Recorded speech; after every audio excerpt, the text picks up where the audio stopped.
Welcome to the Buy Box Bandits podcast.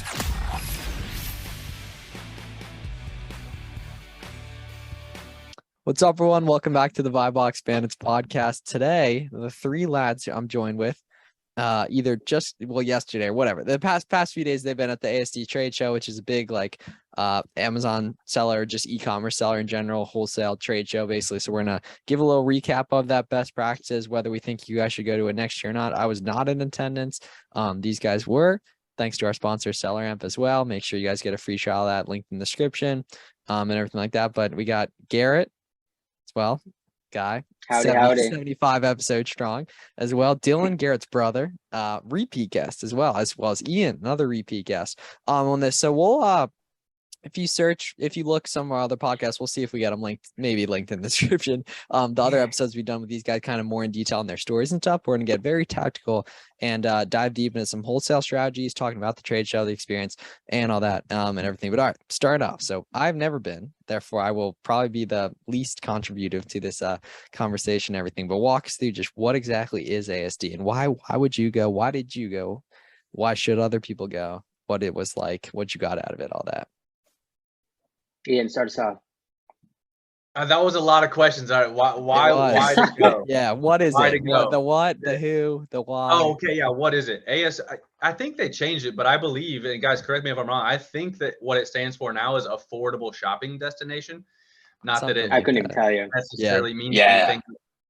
I think it's the biggest or one of the biggest like B2B trade shows, and definitely for like wholesale Amazon folks, it's a pretty big event. There might be some bigger ones, but this is definitely a big one. It happens twice per year, both in Vegas, I think February or March, and like August. Well, it happens in more states. They travel. They do them in all sorts there was of the states. Florida one you went to right after I met you. Yeah. But either Is way, that so right? Orlando. B2B.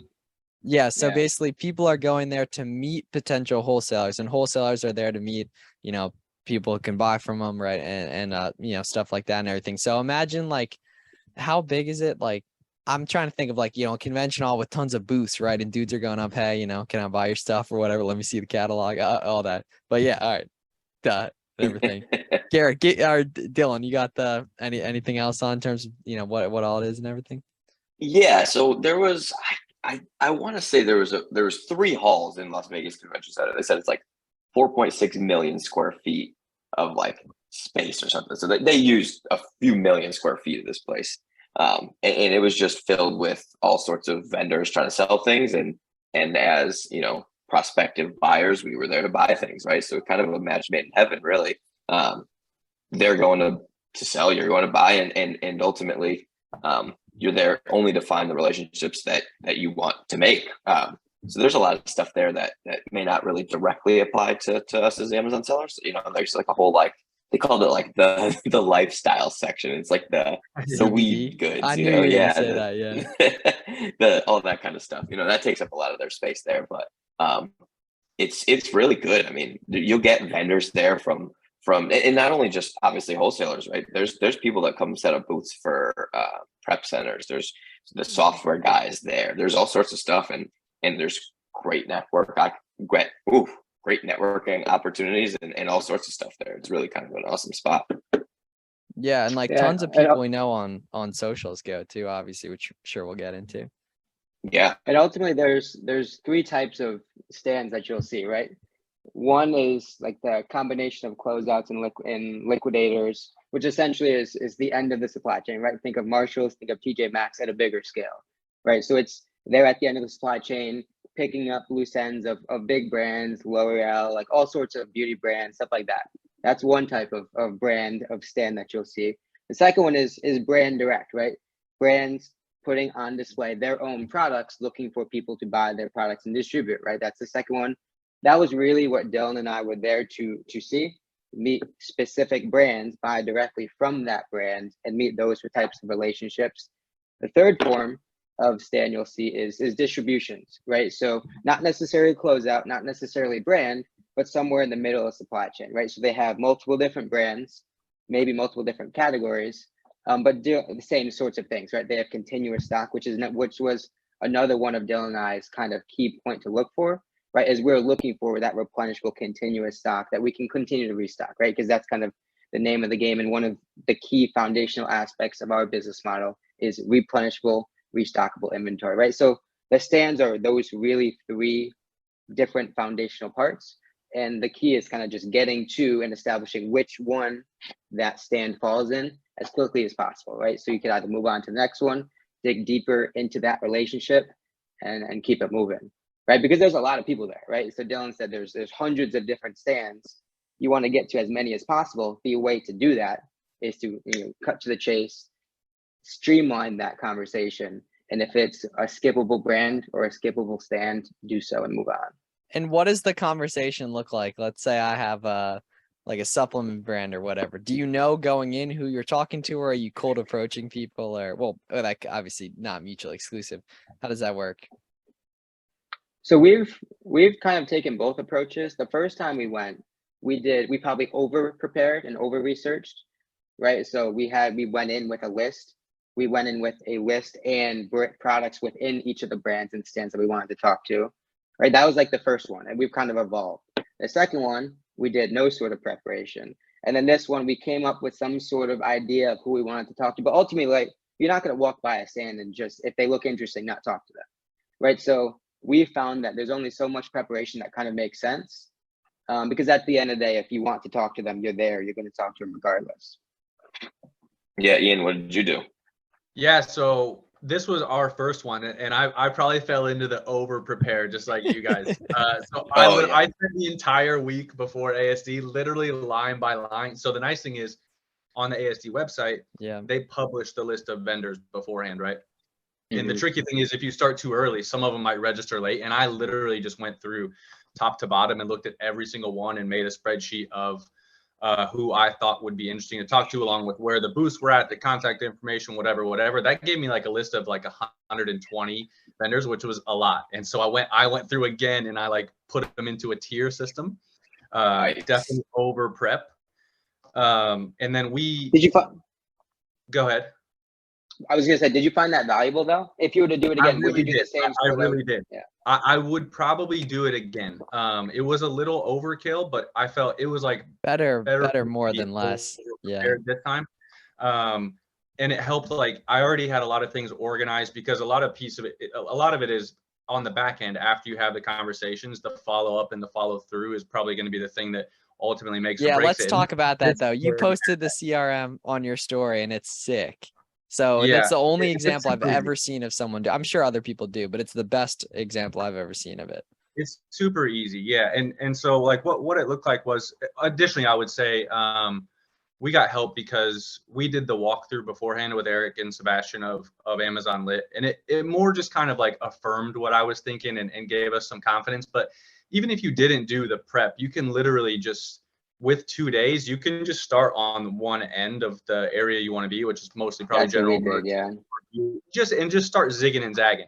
And you start to kind of see what you're looking for, especially if you've done wholesale before, you know what good distributors look like. And we can get into this more later. It's interesting because we did the opposite approach to you guys. You guys focus more on the brand direct, whereas we're more on the distributor end. Just gonna ask that. Yeah, so the conversations definitely probably looked a little more different. And on the distribution end, like, it's pretty straightforward. They're having a lot of the same conversations. You just kind of got to be able to back yourself up, appear confident, know what you got going on, know how to pitch a little bit. But it was more straightforward than I thought it would be. I needed to like sell less than I thought I would need to. Now that might come on the back end here again. Like, this is going to be the crucial piece. But yeah, that was it for us. And then at the end of every day, I don't know if you guys did this. Do you wait to follow up until now? Because I actually went at the end of each day. I emailed the people that I talked to try to stay fresh. And then I'll circle back now as we start to get back into things. But have you guys already contacted everyone, or what did you do? Well, first of all, how many displays of Dove soap did you see? A lot. I feel like it was like 200. I feel like every booth had Dove soap up there as the display. Definitely. But no, I think that most of the people that we had talked to, like, by the end of the conversation, we kind of got to that, like, you trade cards, you do the whole thing, right? After you have all your conversations, and then at the end, you got to say bye, right? And it's like, so do I reach out to you or do you reach out to me? So so we actually had like two note takers with us too, you know, Nice. a big help. And so ultimately by the end of it, it was like we had all contact information with us, and it was like, you know, if we don't hear from you guys by next week, we'll reach out. You know, a lot of people are still, we got some lists like night of, or sometimes some people would like send them immediately as you sat there. But a lot of it, at least to me, was like, oh, you know, we're going to be traveling for the rest of the week. I'll get you next week. So Yeah. by next Thursday or something, if I don't start to hear anything back, especially on the ones I have, you know, higher hopes for, I'll like send that follow-up email and be like, hey, you know, we did talk, and, you know, we owe each other some information, sort of thing, you know?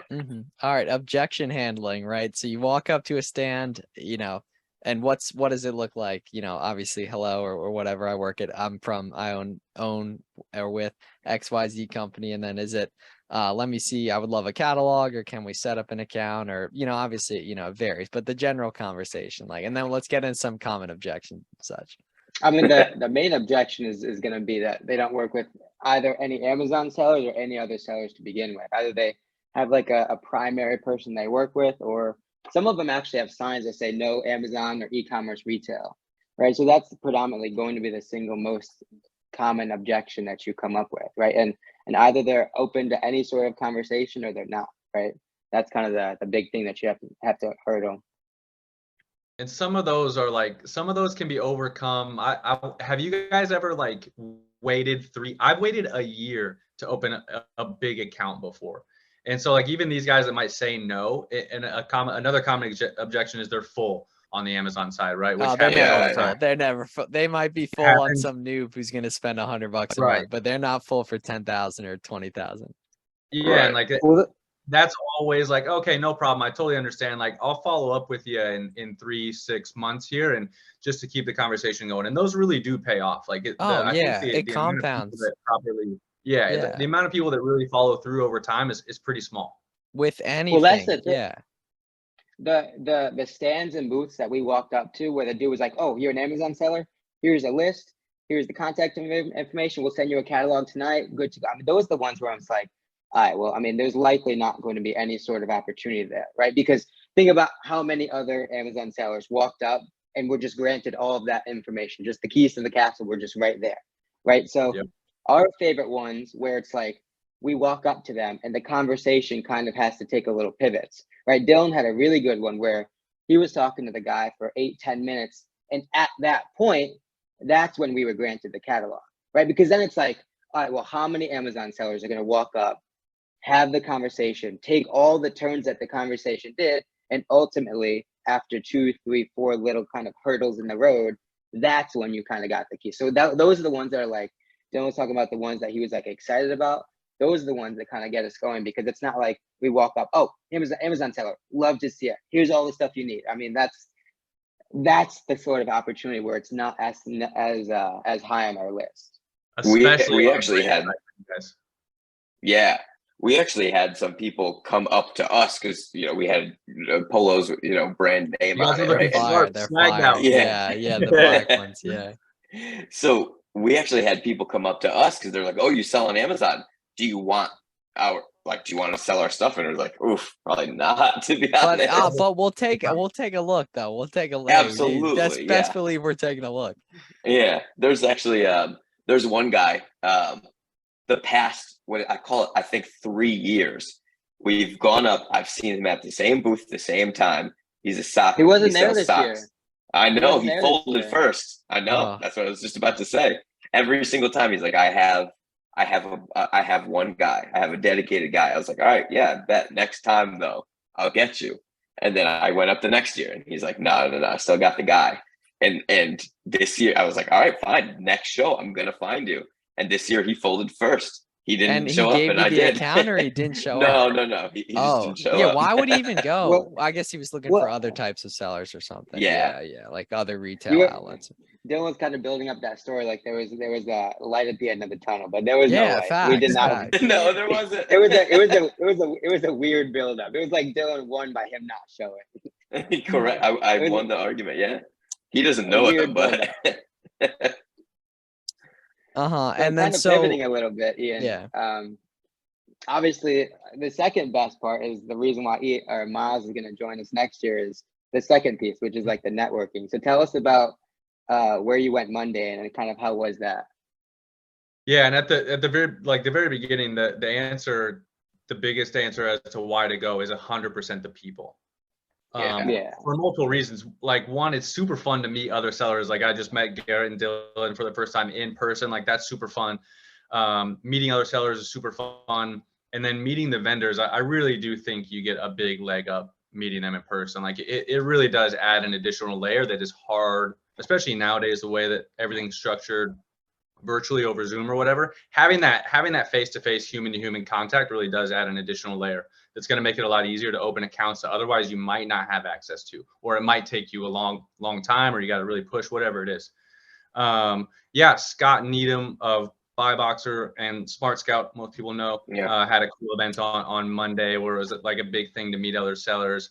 Eric and Sebastian put on an event with some other the inner circle, like wholesale people. It was really cool. Meeting other people is definitely the best part.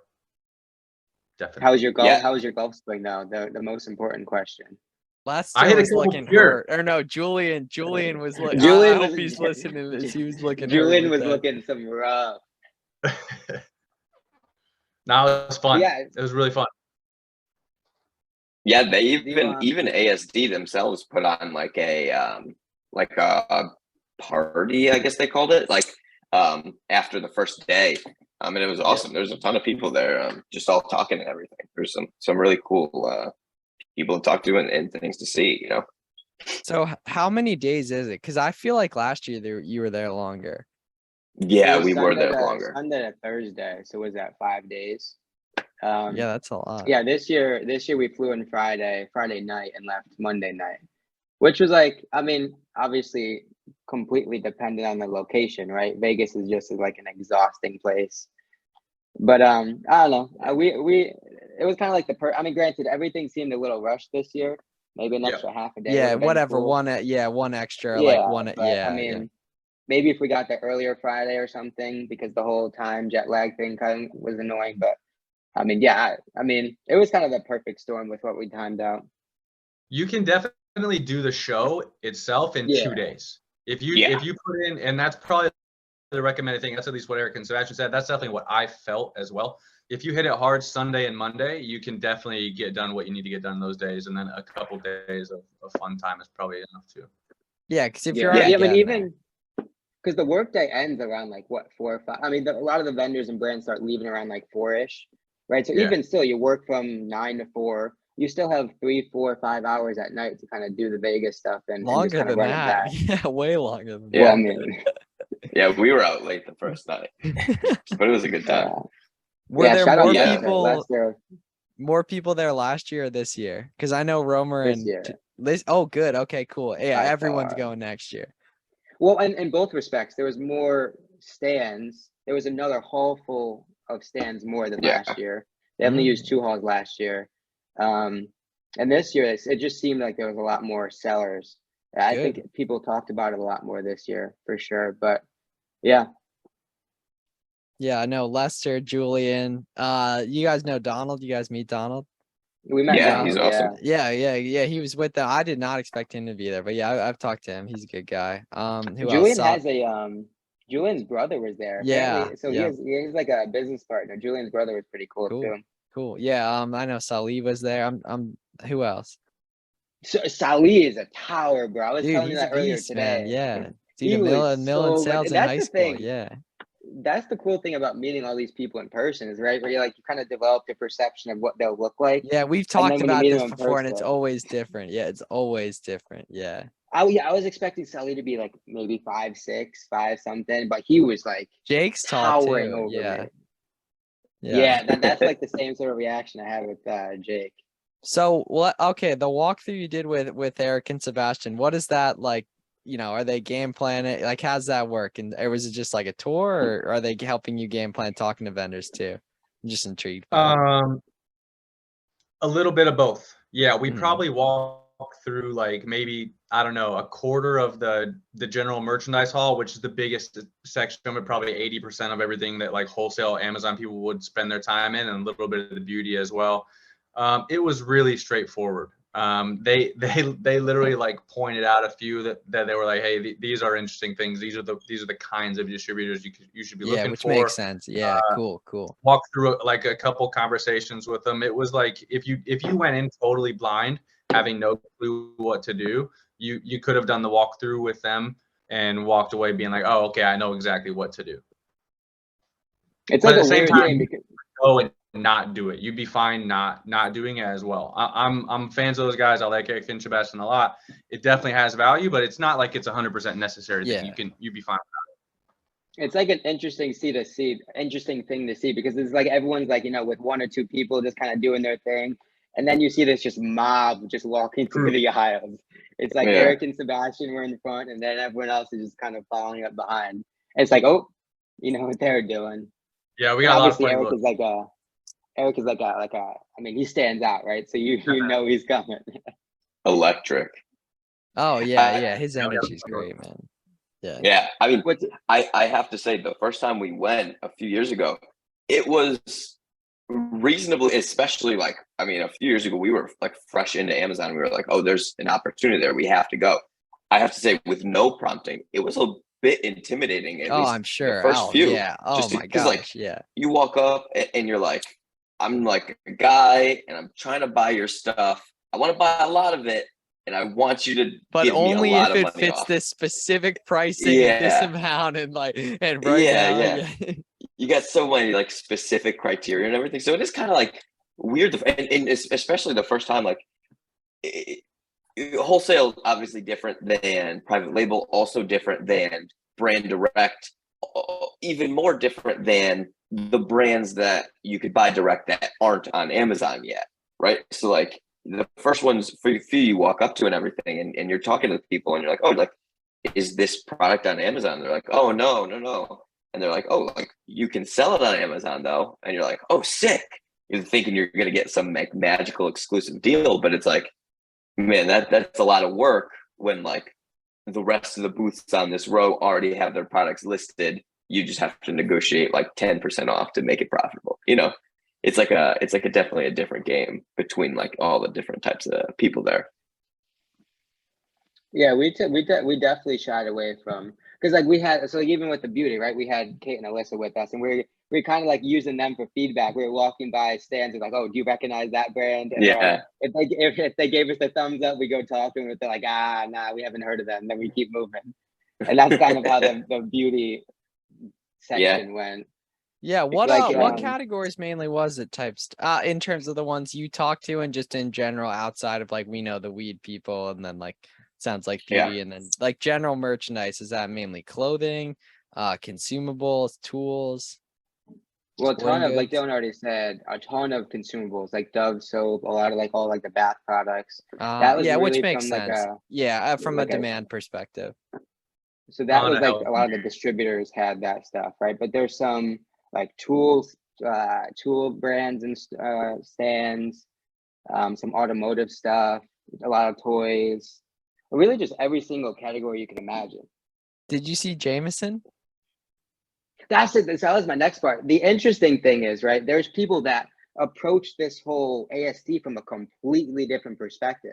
And right, so we were talking to Jameson at the opening night party, and he goes there looking to spend like a ton, like in, Jerry the Jerry. Oh, yeah, I should have thought of him. Yeah, him too. Yeah. So they go in tag teamed, specifically looking for toy closeouts, and they want to buy all of a certain SKU. Yep. I remember Jerry talking about that. Yeah. Looking to spend tens and tens of thousands that day on toys that they can just buy out the stock, right? Which is a completely the opposite end of the spectrum, that people do that successfully. And there's other people. Those are the two that came to mind, Jameson and Jerry the Jerry. Who else did you see? Am I missing anyone? Did we not mention him yet? Justin. Somebody named Justin. Oh, I was gonna say. I mean, I know lots. I do know lots of Justins. Yeah. I don't remember his last name. Yeah, well, a lot of them that and they're all probably listening, so I feel bad that I'm not going to be able to name them. Well, it was But, cool they- seeing people post like, I'll be at XYZ, like I'll be in this hall at Yeah. this time. Like I'm excited to do that next year. Definitely. On Yeah, that. we But met yeah, like a solid 10 to 15 other sellers. yeah, because I which know was Jameson, loads they've of been going fun. for like 5 years or something. That's another really Yeah. good podcast episode we did too. Oh, you know who else was there? Is Carter was there. Carter and Nathan Gardner. Oh, I he wasn't just followed me. expecting, He yeah. just followed me back on the gram. Yeah. I hit his one? DMs to come on. Obviously Carter does. Nathan. We'll see if we can get him on. Yeah. Yeah. It could be a tough get depending on how hard it was to get the follow back. But yeah, obviously, let's see. On that. But cool. Okay, so yeah, that's neat. On everything. And then okay. So like, how deep did you get into a conversation, and how do you bring up the Amazon side of things? Because I know that's a big objection for a lot of people. So We usually have bring it up off the shirts. bat. Oh, true. Yeah, that's a good point. We couldn't run from it if we wanted to. So Yeah. for us, it's like it's kind of probably a double-edged thing. It's better than wasting 15 minutes to find out that you don't sell on Amazon. They won't sell. Like we're not trying to hide it. Yeah, That's well, where true, we which is a live, good. You know. Yeah, I think that actually probably does work better in the long term because it simplifies things. Yeah, But but either we're way, that's labeled. typically how we led into the conversations. Oh, like, hey, we sell on Amazon. Can we wait? What is it like? Is it hello or is it hello? And then it's like, hello, me from XYZ. I'd like to buy your stuff, or like, what is? Oh, I mean, Okay, yeah, all right, I mean, yeah, role play. Garrett's the brand, and Dylan, you're approaching him. There was a few guys that had sick Jordans on, so it's like, wow, those are nice. Like, Okay, so he likes your shoes.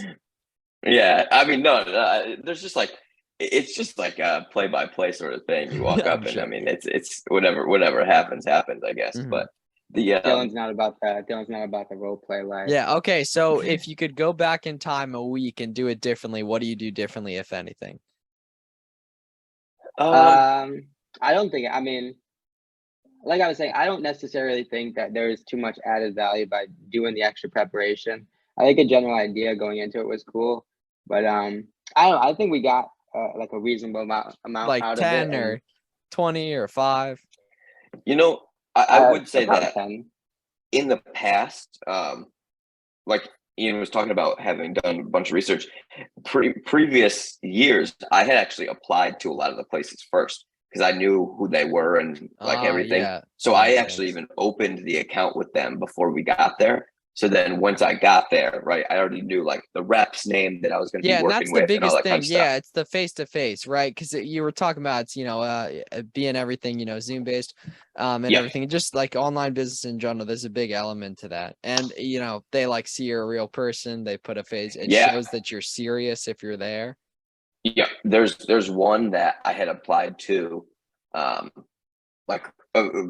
this time. This was 2 years ago or whatever. But I had applied to them previous. They had accepted the thing, and then it was like the morning we were like getting ready to go, and my phone started ringing, and it was one of the people, and they were like, "Hey, are you gonna come stop by our booth later?" You bet. I was like, sir. I was like, yeah, and now I'm certainly going to, like I already had them on a list to like go see because we had opened the account, but I was like, oh, for sure I will now be at you, and we went and we go chat with them and everything, and it's a lot cooler of a conversation when you already have an account with them. You're saying, oh, I'm ready to buy, and then if you have any issues setting things up or anything like that, they can always help you out with that. Some people will get a discount code or something just off the rip. I mean, there was one product we had bought a while ago. They had called it like show only pricing. So like we got to carry that discount. Oh, for I'm the sure rest of there's the a time. lot of that, even if it's not explicitly stated. Okay. The perfect brand or distributor, do they say yes immediately? Do they have a good website, a bad website? Do they have a catalog? Do they show the ASINs on the like what's the ideal situation for someone looking to get even just wholesale in general, like looking at websites or hitting people up? So for me, sorry, go ahead, Dylan. Go ahead. Yeah, No, like you first, everything you first. outside of obviously you want profitable stuff, but the non stuff that's like the products, it's like, is their website good? Do they pick up the phone? Do you email them? Do you call that? Like, how does that work? Are you talking before or at the show? In general, but yeah, let's say at the show, like, do they give you a PDF of the product, or like, is it like, we'll take your details down and get you an account on all that? Go ahead. Well, the best bet Must have been a good the question. best bet is for the best bet is, so like the ones that had their products on a website are immediately a no. It's like you're looking for, which makes sense. Yeah, that makes sense.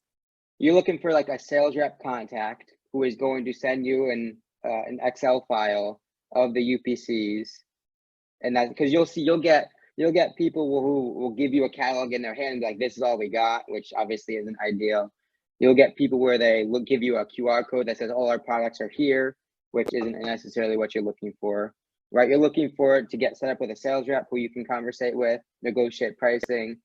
Yeah, because if they it's have easy, any sort of, if it's easy to find, then you're not going to be able to price competitively, most likely, because if they have it that easily available, their distribution, I'd assume, is mostly retail people, like brick and mortar, where they don't have to be price competitive. Like, there's no price comparison when it's listed. I don't know, kind of some big business brain ultimately stuff. it's the same thing that we talk about in every other episode, right? We're looking for products with moats, right? We're looking for complexity, Yeah. right? If you go to Walmart and you search toys, you're not going to find anything. We need to be using discount codes and doing all sorts of, looking into variations. So it's the same sort of thing with wholesale, right? Like we talked about before, if you go up to a stand and they offer you everything you need off the bat, well, that's essentially the equivalent of just sourcing Walmart for toys, right? It's the immediate return, which is not going to yield typically as much as something you have to work a bit for, whether you have to, talk with the sales rep and get that, the catalog, or negotiate that pricing, or spend more money, right? Which isn't something that most people are going to be willing to do, right? So we like a lot of the ones that have, that built-in quantity discounts, the quality, like you spend 10,000, you get this amount of discounts. Those are the ones that are going to hit better. And what was the biggest brand direct you saw there? Just period. Like anyone, like any gigantic brands? It's different because distributors obviously are going to carry big brands, but yeah. I mean, while they're thinking on that, I would just add a couple things. Like, one thing, a really big one is location. Like, if you, there's a ton of, like, I think all of us are located more East Coast, us Midwest, but we access more East Coast. There's a ton of LA guys out there, and like that stuff with shipping is like, you're going to waste a lot of your time unless you get a prep center set up out there. Or if they do it direct, which is probably a bad sign if they know how to. Yeah. And like that's a really good point. Yeah. The location piece is huge. Also, something else that might be worth looking into for people is, we were asking a lot about, like, if you offer closeout stuff, the replenishability is obviously difficult, but even the ones that keep consistent inventory, I think it's always worth asking if they're able to, if they have good enough relationships with the brands, if you can essentially work that into kind of a brand. Yeah, I've heard that too, and that's I've heard that really has been successful for some people. Yeah. Well, there was one person that we were talking to that has authorized distribution rights for several different like tool brands, and he was like, if you give me SKUs or UPCs or anything that you're interested in, I can then take that and go to the brand and essentially middleman the transaction, which ultimately is a little, again, something a little different than typically what, the initial sort of return. But that's the sort of stuff that is cool, right? Because then we can do our research on the back end, come up with some UPCs that we'd be interested in, essentially name our price and put the ball in their hands, right? And then it's like, well, how many do you need me to get in order to get that pricing? And again, that's just something that approaches it a tad bit different. But again, those are the sorts of opportunities that are going to pay off in the long run. But yeah, the location piece is important. That's something that we harped on a bunch. Right, there was a ton of LA distributors there. Yeah, Ian, I don't know if you had noticed it yourself, but there was a few times where the people were like, "Oh yeah, we shipped to LA," and then like we continued the conversation, and then they were like, "Oh yeah, but we also have distribution in Philly." And well, yeah, that's what I was just thinking. Yeah, like so that's like one of the first questions is like, do you guys? Yeah. That's how we would start. If I see on the sign, or everyone has the location on the badge, right? So like some of the starting interactions are always kind of funny because like you go to shake hands and both of you just immediately look to the badge to see like what's up, and then you come back to make eye contact. But like if we would see California, the first question I would ask is like, do you guys ship out of anywhere else in the States? And sometimes I do, sometimes I don't. Yeah. Sometimes the location was deceiving though, right? Because yes, there was a couple times where they had like a Nevada or some random state, and their distribution's nowhere near that state. So not. Was your mom there? Or was it solo mission? my mom and my sister were both there. Cool. Okay. We Yeah. had, And for anyone, contact. the whole Yeah. family. So yeah, Ian works with basically the rest of the family, which is pretty cool. You got to go listen to the first Awesome. episode we did with him. So what was that? Were you tag team in booths or like? Yeah, and this is something that I didn't add in at the beginning. What the prep piece was, and Dylan hit it. But everyone like making that big list, like I got all the contacts available, and we had one of our VAs go through and even try to dig into the websites or do some additional research to get all the contact information for everyone. So I did like, I don't know, kind of like email marketing before as well to try to give them a pitch of like, you know, family business kind of thing. Another thing that we put in the template that we sent everyone was kind of a lot of wholesale guys, especially if you're new, like there's a lot of emailing back and forth for like minimum order quantity type orders, $500, $1,000. Like I made it clear that we're not looking for that. Like we're more established and looking for bigger accounts. Like, so hopefully they know we're not trying to like waste their time. And then, yeah, so after like the email was hopefully to establish a little bit of like, expect us. A lot of the times we got already like the rep's name before we go. So I'd walk up and be like, oh, hey, Bill, I'm Ian. We exchanged emails beforehand, whatever. And then, yeah, my mom, my sister, we did every single booth together, the whole team. So it was always like the family element to it, which I think it's an easier thing to remember. It's less common for sure. And then with the email follow-up, again, it was like our whole family was so excited to meet you kind of a thing. And yeah, I think it helped a lot. Well, that's the thing. You're looking for any sort of way to be memorable or to separate yourself or to have it just stand out in any sort of capacity.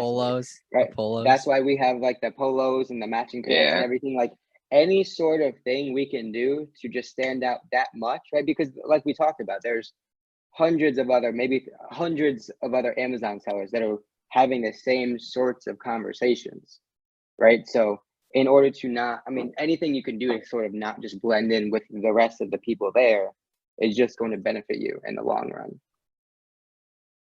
Sweet. Yeah, and for anybody who's listening that showed up without business cards, don't do that again. Oh, really? The business cards? Yeah. Boom. God. Oh, yeah. I mean, at least to me, every single person, they would hand you their card, right? But then it's like, oh, do you have a card also? Like, I don't know how many times they asked us, and you have them, I assume. Yeah. Whether that card goes to actual use or not is a different story. Yeah. Like because ultimately we get their card regardless. Yeah. So whether they use that card or not, I mean, we're gonna follow up to begin with. And doesn't like matter. get It's cheap enough. ones. Like don't go cheap on the cards. Like just what Garrett was saying. Like you got to try to find a way to stand out. Not having a nice business card would have been a red flag for sure. Like it's such an easy thing to do. And it funny enough, I thought business cards were like dead. You know, I just made them just for this. I never had them before. But it's absolutely the medium of exchange. Like that is the common way to end every transaction is to just exchange business cards. Did you run into anyone that had like the electronic ones that either like gave you a QR code to scan or like had it on their phone and you tapped? Oh no, I don't mess with that. Cool, no, I don't mess with that. See what we did? We put QR codes on the business card, which I saw many other people do as well. Like after all the information, I still have them right here. So ours just look like it's just there in the corner, you know. Oh, managing partners, that's hard. Cool, yeah. Yeah. Where'd you get them done by? We just did VistaPrint. I knew you were gonna say I knew they hook it up on that. Yeah, they're solid. We've used VistaPrint. Oh, speaking of that, Garrett, when we link next week for Billy's soccer game, I need the merch. Speaking of merch and such. I still got the whole box. It's right there. All right. 2 people that DM All Out Amazon and Instagram from this episode will get merch. Complimentary ship to them by me once I have the merch September 3rd. People have asked me to ship it and it just doesn't happen. Well, did you ship the giveaway ones at least? Yeah, we did. Oh, good. That was in like February. That was a minute ago. Yeah. That was back when Danny was part of the host squad. I don't need to get into that. He was there. He was there. You weren't even there yesterday's episode. Facts. Yeah, you're in that. You guys did it early. Okay, how much do we think? How many less people would go? The whole population of the show would have 10,000, whatever it is, if it wasn't in Vegas. Well, like, what do we think? What population drops off on it if it isn't in Vegas? It's like the top, the bottom 10% of sellers and the bottom 5% of distributors or something. Yeah, right. Are you talking about the attendees perspective? Both. Yeah. Oh. I bet a bigger part of the distributors. Really? You think really? Yeah, because those guys are all working for the companies, you know. It's like, oh, they're just going. Yeah. Oh, yeah, true. Yeah. I agree. They're going there for the party. Yeah. Oh, yeah. Oh, on the company dime too. Not yeah. Okay.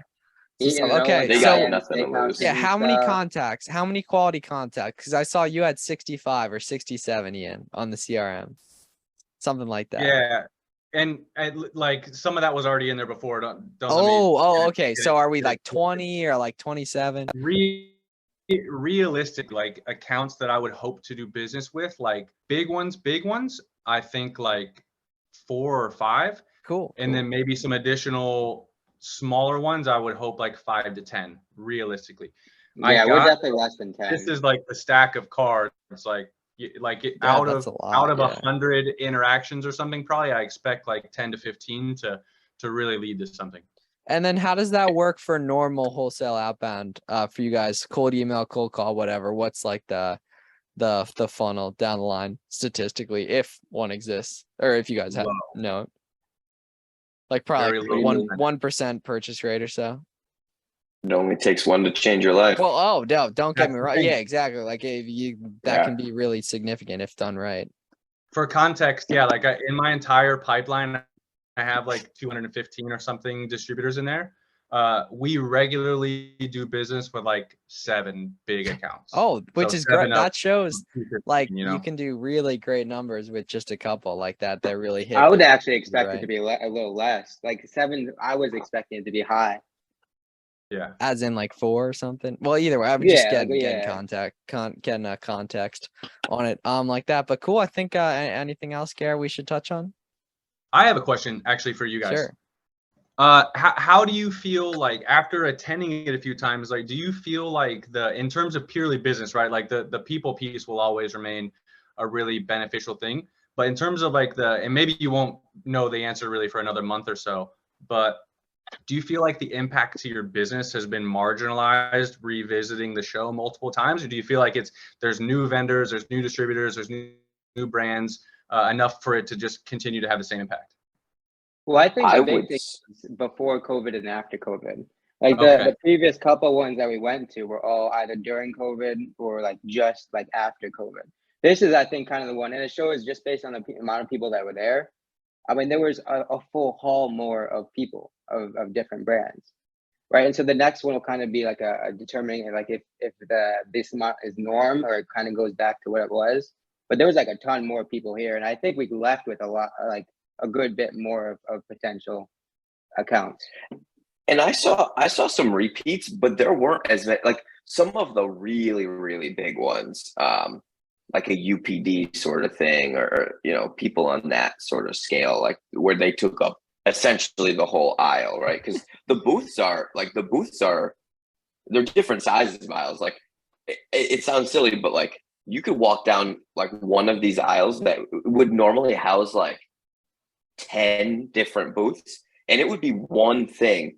Some people had full offices set up with printers and fax machines and desk chairs and all this stuff in the back. You could see those guys were ready. I don't know what they were trying to do back there, but they looked like they were ready to launch a rocket ship or something. They had every piece of technology you would expect, like just lined up back there. So, and they would have like 10, 15 like salespeople. They had like carts for their laptops they could wheel around. Like there were some people that took up massive, huge spots. And so those are guys that are like the repeats, right? They're there every year. But a lot of the people that like I'm pretty excited about, there's I would say there's like 5 to 6 people that I'm like really excited to get back in contact with this week. And those are people that I never saw last time. or just weren't there, or you know, whatever. And yeah, I mean, those to me, like, there's diminishing returns probably year after year, but I would say that there's at least 2 to 3 that you could really get excited about each year. Yeah, Like, and the confidently, people, you know. the people part's huge. Yeah, even still. I Oh, mean, yeah. You know, it's- and it's just- especially moving forward as the audience, like personal brand grow, you know, all that grows. Oh yeah. even just like a paid for tax write off vacation. Like, I mean, it's a good time regardless, just based on the people that were there. But before we wrap up, Ian, one last question for you. What was your favorite restaurant that you ate at? Oh, yeah. Oh man, I didn't go anywhere wild, to be honest with you guys. I wish I had a better answer for this. So we didn't go anywhere. We didn't serious. either, yeah. Like what sort of places did you eat at? I went to Crush at MGM Grand the first night there with Eric and Sebastian. Was it good?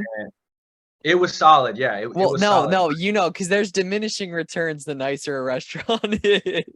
Yeah, It's true. like So, the did you go really to- good food. It's like really bad looking restaurant, and then it's like really not. Or no, it's like I'm that. about to cop out. I got to cop out. I just thought of a cop out. I had In-N-Out.